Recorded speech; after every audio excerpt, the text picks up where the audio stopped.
સવારમાં પહોંચી ગયા હતા માસીના ઘરે. તો ગુડ મોર્નિંગ અને જય માતાજી બધાને. પહેલા જેમ કીધું એમ કે પહોંચી ગયા હતા મારા માસીના ઘરે. કેમ કે આજે હતા મારા ભાઈના લગ્ન લેખન. તો આવી ગયા હતા બધા મહેમાનો પણ. લગ્ન લેખનની વિધિ પતાવીને આવી ગયા હતા ફોટોશૂટ કરવા. હવે હતી વાના રસમ તો કુર્તો પહેરીને થઈ ગયા તૈયાર. વાના રસમનું ડેકોરેશન પણ કમ્પ્લીટ હતું.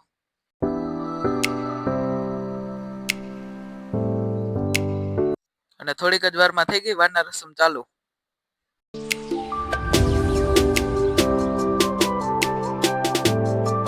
વાના રસમ પતાવીને થોડીક વાર રહીમાં રાસ.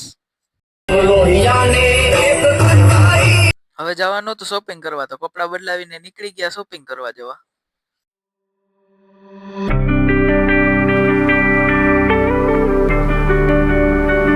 લેવાના હતા કપડા તો આવી ગયા પોગો સ્ટોરે અને આવી ગયા અંદર અને કરી લીધી શોપિંગ. પછી આવી ગયા નાસ્તો કરવા. નાસ્તો કરીને નીકળી ગયા ડીમાર્ટ સાઈડ. પહોંચી ગયા ડીમાર્ટ અને આવી ગયા અંદર અને પછી નીકળી ગયા ઘર સાઈડ. હાલો હવે મળીએ નવા બ્લોગમાં. લાઈક શેર કોમેન્ટ અને અમારી ચેનલને સબસ્ક્રાઈબ કરજો.